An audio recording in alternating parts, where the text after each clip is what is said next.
अस्सलाम वालेकुम my YouTube family, आप सब लोग कैसे हैं। जी हाँ, बिल्कुल आपने सही टाइटल पढ़ा।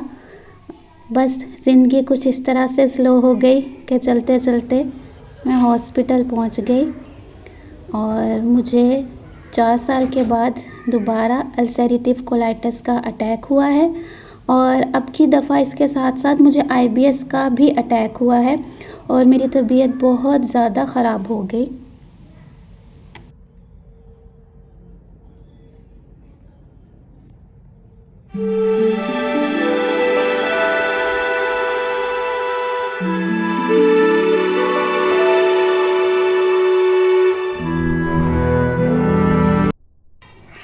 मार्च 2022 का स्टार्ट था और मुझे कोलाइटिस एक्टिव हो चुका था।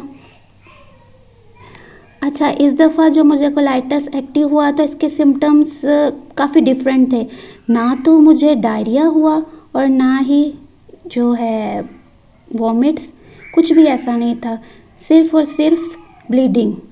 इवन ये कि अगर आप अपने दोनों हाथों को जॉइन कर लें तो इतनी ज़्यादा ब्लीडिंग थी और वो भी 7 to 8 टाइम्स।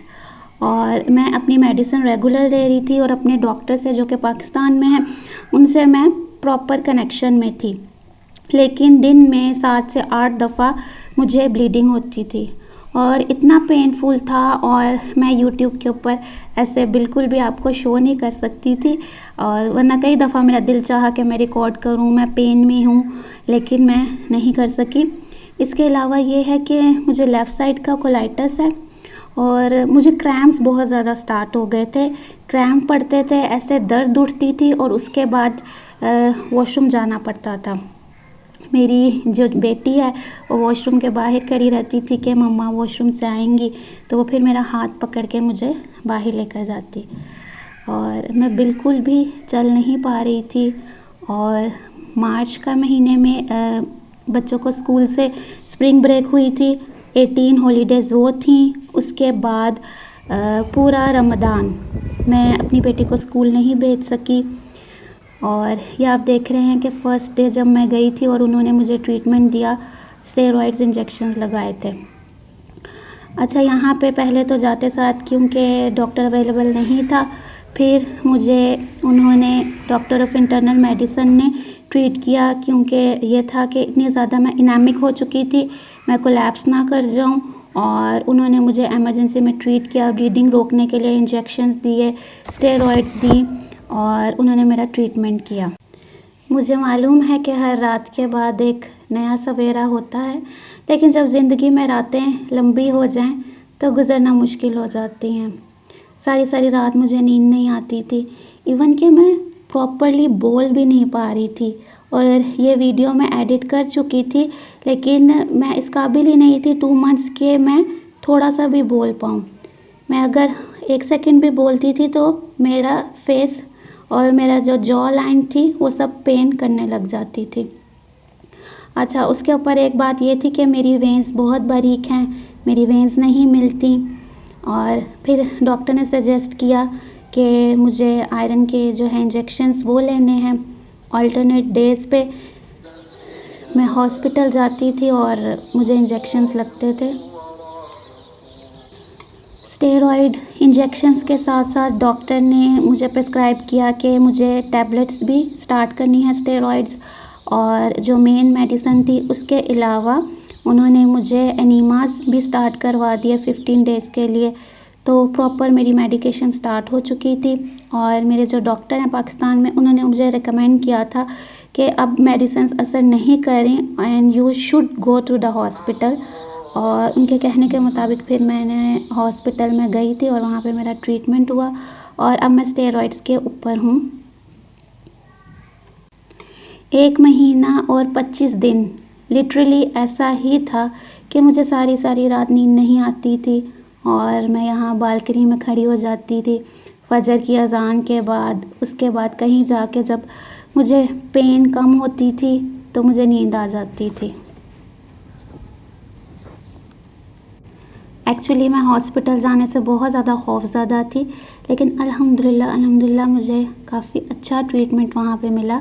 और ये सिस्टर जब मुझे ड्रिप लगा के गई और ये बेल भी दे कर गई कि कुछ भी मुझे ज़रूरत हो तो मैं बेल प्रेस कर दूँ और वो आ जाएंगी। और जब भी मैं हॉस्पिटल जाती थी मुझे साथ में टेम्परेचर भी होता था, क्योंकि इन्फेक्शन इतना ज़्यादा बॉडी में भर गया था। और ये मेरा आपको साइड पे स्वेटर भी नज़र आ रहा होगा कि रमज़ान में जो है मैं स्वेटर यूज़ कर रही थी।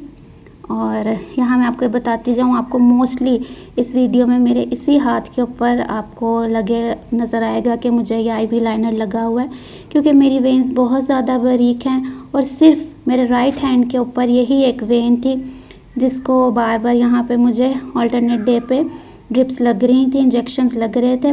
और जब भी मेरा ब्लड टेस्ट होता था इसी बेचारी वेन की शामत आती थी और इसी के अंदर से जो है ब्लड निकलता था। ब्लड बॉडी में था नहीं, वेन्स मेरी ऑलरेडी थिन है। बेशक तंगी के साथ आसानी है। उस टाइम तो वो वक्त बिल्कुल भी नहीं गुजरा था और 2 मंथ से मैं ना तो कोई वीडियो बना पाई हूँ ना ही अपलोड कर पाई हूँ।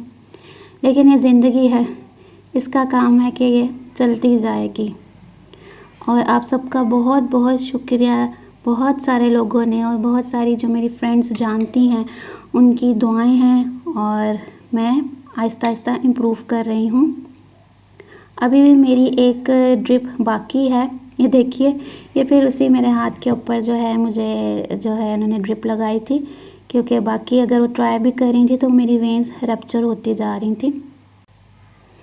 अच्छा, काफ़ी सालों से मेरी क्लोनोस्कोपी नहीं हुई थी और मेरे पास अपनी रिपोर्ट्स थी जो मैंने यहाँ पे डॉक्टर को दिखाई थी, लेकिन उनका ये कहना था कि क्लोनोस्कोपी की ज़रूरत है, क्योंकि वो देखना चाहते थे कि इतना ज़्यादा स्वेयर अटैक है आईबीएस का और आईबीडी दोनों का, तो किस हद तक जो है ये आपका पेनिट्रेट कर चुका है और किस हद तक ये आपका अल्सरेटिव कोलाइटिस आपके कोलोन को डैमेज कर चुका है। लेकिन उस टाइम मेरी तबीयत काफ़ी ज़्यादा ख़राब थी, जिसकी वजह से उन्होंने ये डिसीजन पेंडिंग किया फ़िलहाल। और उसके बाद अभी लेटेस्ट स्टेजेस पे देखेंगे कि कब तक मेरी क्लोनोस्कोपी दोबारा होगी। इसके साथ साथ कुछ और मेडिकेशंस वो ऐड करेंगे, लेकिन उन मेडिसन्स का साइड इफ़ेक्ट ये है कि उन मेडिसन को यूज़ करते हुए मेरा HB हीमोग्लोबिन और लो हो जाएगा, जिसकी वजह से मुझे प्रॉपर डॉक्टर की गाइडेंस के अंदर आयरन के इंजेक्शंस लेने होंगे और वो मेडिसिन यूज़ करनी होगी। जब मुश्किल तंग हो जाती है तो वहीं से खुल जाती है। अगर अच्छे दिन नहीं रहे तो ये दिन भी नहीं रहेंगे। आजमाइशें तो सब पे आती हैं और हर इंसान अपनी जगह पे आजमाया जा रहा है, कोई बीमारी से, कोई पैसे से, कोई औलाद से। 2 मंथ्स तक बिल्कुल ऐसा ही रहा है कि मेरे से कुछ भी खाया पिया नहीं जाता था और बहुत ज़्यादा पेन होती थी। और यही होता था कि अगर मैं कुछ खाऊंगी तो मेरी पेन ज़्यादा हो जाएगी। और मेरे लेफ़्ट साइड पे बहुत बहुत ज़्यादा इन्फ्लेमेशन होती है, बहुत जलन, बिल्कुल ऐसी तकलीफ़ है जैसे अगर इंसान का कोई बॉडी पार्ट जल गया हो और वो जल गया है और उस जले हुए ज़ख़म पे जैसी तकलीफ़ होती है। मेरे लेफ़्ट साइड पे, मेरी लेफ़्ट साइड के इंटेस्टाइन पे बिल्कुल इसी तरह की तकलीफ़ है। मैंने कभी भी नहीं सोचा था कि इतने अरसे के बाद मेरा कोलाइटिस एक्टिव होगा, और कभी हुआ भी तो इतनी स्वेर मेरी तबीयत ख़राब हो जाएगी कि मुझे हॉस्पिटल जाना पड़ेगा। और अब क्योंकि ये सब कुछ हुआ है और मैं चाहूँगी कि मैं अपनी इस जर्नी को मैं आप लोगों के साथ शेयर करूँ। कौन कौन सी डाइट्स हैं, क्या क्या हीलिंग्स प्रोसीजर हैं जिनसे मैं गुज़र रही हूँ, वो सब मैं आपके साथ शेयर करूँगी। और मुझे आप सबकी बहुत बहुत ज़्यादा दुआओं की ज़रूरत है, आप लोगों के प्यार और आप सबकी सपोर्ट की बहुत ज़रूरत है। अगर आपको मेरी वीडियो अच्छी लगी है तो मेरे चैनल को सब्सक्राइब कीजिए, लाइक और शेयर कीजिए। अपना और अपने से जुड़े हुए लोगों का बहुत ख्याल रखिए। अल्लाह हाफिज़।